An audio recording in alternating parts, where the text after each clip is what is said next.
Hi everyone, that is my 1510 students fall or spring 2018. It's snowing out there. April 17, go figure. Anyway, calorimetry, the third of our calorimetry experiments. Here's what we want to do. Our overall goal is to determine the enthalpy. Let's see if I can pick up a pen here. Point options, pen. All right. I want to determine the enthalpy of, let's say, this first reaction here. Acetic acid, aqueous plus water. There's a problem in that. When it comes aqueous, it's already in water. How do you get it to react with water when it's already in water? But we want the enthalpy of that reaction. So, impossible to do directly anyway. So we're going to determine the enthalpy of that reaction indirectly, and you already know how to do that. Hess's law.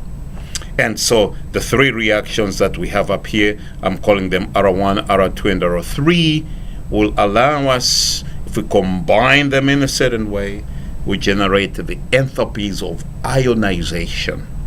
So this is acetic acid ionizing. You can see the hydronium ion over there and the acetate. Similarly, ammonia is doing its base hydrolysis, forming the ammonium ion and the hydroxide. We need the enthalpies. What's delta H for this reaction? What's delta H for that reaction? We can determine these by looking at the enthalpies of those three reactions.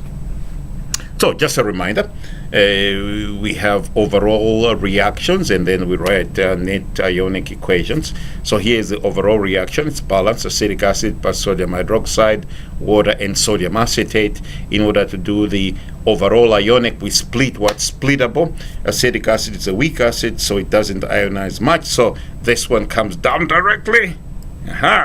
Sodium hydroxide, that's a strong base, so it does. All right, so there you go. All right, water, well, that's water, it doesn't split. And then the sodium acetate, that's a base, so it goes there and there. And then we cancel the things that are the same on every side, and then we get the net ionic equation. Weak acid unionized plus hydroxide, water, and the acetate. We'll be doing a lot of that, a bit of that in our reactions today. Moving right along. All right, so there it is. Here is the mother reaction. Acetic acid ionizing, there it is. We want the enthalpy of that reaction. The baby reactions are, this is water splitting up that way, going this way. But you'll note here the reaction that will actually perform is hydroxide reacting with the hydronium ion. This is HCl generating the hydronium and sodium hydroxide generating the hydroxide. So it's the opposite, but we can deal with that just by changing the sign. And we're going to do this reaction, acetic acid reacting with hydroxide, and so these two baby reactions add up to the mother reaction, and so delta H3 is equal to minus delta H1 plus delta H2. Great. All right, so how to do this? We're going to perform our reactions in a styrofoam cup. We're going to put in our reagents in there. This time we want to do it more scientifically, more correct, in the sense that we're not going to treat whatever we add in the styrofoam cup as pure water, because, well, it isn't. And so it turns out that as you add stuff to water, the heat capacity, the specific heat capacity of the solution changes quite a bit. Sometimes as much as 10 to 15 to 20%. And so we're going to do it some other way in order to determine the correct calorimeter constant. What is the calorimeter constant? Well, let me get my water here. Aha. There it is, water. How many joules would it take to raise the water in here, the whole contents, by 1 degree? That would be the calorimeter constant. If I add sugar, that will change it. If I add more water, that will change it. Anyway, in our case, the styrofoam cup with the contents, how much energy does it take to raise that system by 1 degree centigrade? That's the calorimeter constant, this one here. And so the units are joules per degree centigrade. So delta T is the temperature change. Once we do the reaction, the temperature in our cases will go up, and so that's our delta T. And then we'll divide by the limiting reagent. In this case, the system has been devised such that the limiting reagent is the sodium hydroxide. So the moles of sodium hydroxide, M times L, this will be 10 molar. We're dealing with 10 molar sodium hydroxide. Nasty stuff. Wear gloves. The one person who's autopipetting it. And this will be 1 ml. So we'll be adding 1 milliliter of 10 molar sodium hydroxide into a calorimeter with water and the acid. How can I determine this calorimeter constant? Well, let's think about it. Back to my water again.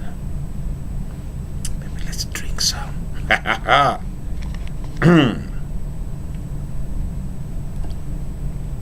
Suppose I'm adding energy at a certain rate. Let's say 15 joules per second to this, and I measure the temperature. Well, I'm adding energy at a constant rate, so the temperature will increase linearly. Linearly means I can determine the slope. Well, if I double my energy input to 30 joules per second, I expect that slope to increase. In fact, double. I'm adding twice the energy rate, leading in the doubling of the slope. Let's think about that. What it means then is that the energy input rate is directly proportional to the slope. I double the energy input rate, the slope doubles. Direct proportionality. Therefore, if I write an equation, I gotta put a proportionality constant. The proportionality constant in nature is not 1. Nature has no way of loving 1. You and I might love 1, but nature doesn't care. Anyway, so that's an equation, and then if we solve for the calorimeter constant, which is the proportionality constant, we get energy input rate over slope. Well, it turns out, as you know from before, we can calculate the energy input rate by taking the voltage times the current. So going back, let's see if I'm going back here.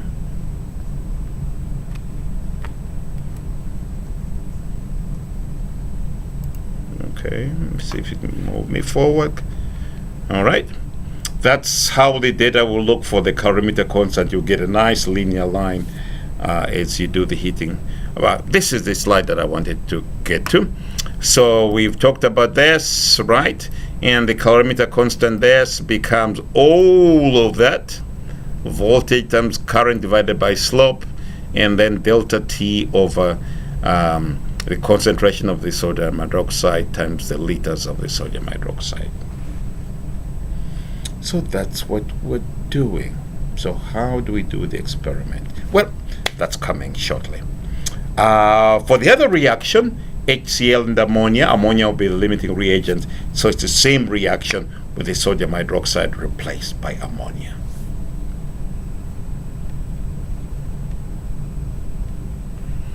So here's the setup. So what I'm going to do? Well, in here, I'm going to put in about 30 milliliters. About meaning 29 is okay, 32 is okay, 35 is okay. So use a graduated cylinder. So take 3 styrofoam cups or 5 styrofoam cups. Line them up. label them 1, 2, 3, 4, 5, put in 30, 35 mils of water, distilled water in each one. That should take you 1.5 minutes. And then if we're doing the first reaction, the HCl and sodium hydroxide reaction, then you'll add something like 12 to 15 milliliters of the acid. So with a graduated cylinder, just pour it in, you pour in a little more, it doesn't matter, or because it's an excess reagent. So adding the sodium hydroxide shouldn't, the HCl shouldn't take you much longer. And then you bring it up, set it up here, so you'll have the acid and the water in there, and so the heater head can now feed in rightly in the water. Make sure that's the case. The temperature sensor, use a small temperature sensor. You start measuring the temperature, and then you carefully add quickly 1 milliliter of the sodium hydroxide and record the temperature change. Make sure you're on the most sensitive scale on the data logger by pressing F1. F1 sensitizes the Y and then the X. And then with that, T initial, T final, those are the data points. And then what do you do? Well, at this point, you're going to remove this fella here. You're going to remove the styrofoam cup, bring your next styrofoam cup, do the same measurements. Add the water, the acid, and then the limiting reagent. So one run R1, you do all the 3 or 5, whatever the number of measurements made, and then you're done with the T initial, T final. Now you're going to determine the calorimeter constant.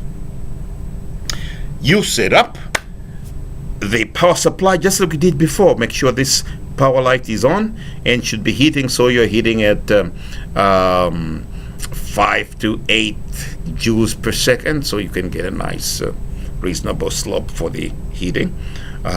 Set that up in a little beaker, and then when you're done, take your first styrofoam cup, put it there. At this point, the most logical thing is, first of all, turn the power supply on, right? And then turn the data logger on, and then press F1 twice. In that way, we'll just see the linear component of the line, and when you get the slope, it makes it a little easier. So, I can do, you guys have 3 runs, 3 reactions. I can do an average of 1 run and 2 minutes. So it will take me 6-8 minutes or so to do one set. R1, 8 minutes. Okay, you're doing it for the first time. 15 minutes. R2, 15 minutes. R3, 15 minutes. And then 15 minutes for setup and cleanup and whatever. In about an hour, I should be done. So I need every group, every pair of students or whatever the grouping is, to be able to do all R1, R2, R3, not getting data from somebody else. Nobody, this doesn't work, my friends. You go to the gym and then you say, ha, Mr. X, do your abs, I don't know, and you do your biceps, and then somebody go jogging, and then Frazier Nyasulu sits there and claims all the benefit from all these people who exercise while he was sitting on a chair. Doesn't work. Do your work. No shortcuts. Do all the runs. If something didn't work, repeat the measurements. That's just how you do it. All right, let's see what's on here. So this is what I was talking about. You see, it's about, this is excess reagent, and then the limiting reagent. So set up 3 styrofoam cups, 50 milliliters of water, 15 of HCl. Come on now, that takes less than a minute. And don't let one person do it. One person is adding the water, one person is adding the HCl, and come on, let's teamwork and make the experiment go quickly, even as we get great data. All right, so that's the setup. Remember, we're looking for voltages in 2 and 5, or it doesn't matter if it's 1.8. It really doesn't matter as long as we're hitting at a reasonable rate. We don't want to be hitting at, we don't want this to be 0.2 volts and 0.5 amps, because then we're hitting at too low a rate. All right. So in our case, as I was saying, it's better if you can have this go that way, but if you're finding the slope, then you have to pick that point and make sure that the slope is between those points. Or alternatively, you turn this one on and then you turn the data logger on. In that way, you are already in the linear region. It just makes the data analysis go much smoother. And that's your table. Does it require 5 runs for each one? All right, 5. And so if you need more styrofoam cups, certainly those are available. Wonderful, simple reaction. Later we'll do some calculations in Excel. There's certain things we need to do for this lab, so follow the guidelines in the lab manual. If it says hand in your data to your TA, so certainly do that. And for this lab, more than any other lab, I'm going to insist that you wear goggles all the time. Little so 10 molar sodium hydroxide entering your eye would spell disaster. And it's my job to make sure that you wear goggles, and especially for a lab like this, where there's danger everywhere, I'll insist you wear goggles. If you don't, I'm happy to send you home. Rather do that than have a situation where your wonderful, irreplaceable eyes are harmed. Lab number 10, lab number 12, is it 12? Whatever number. I enjoy your lab. Love you guys. Have a great day. Bye now.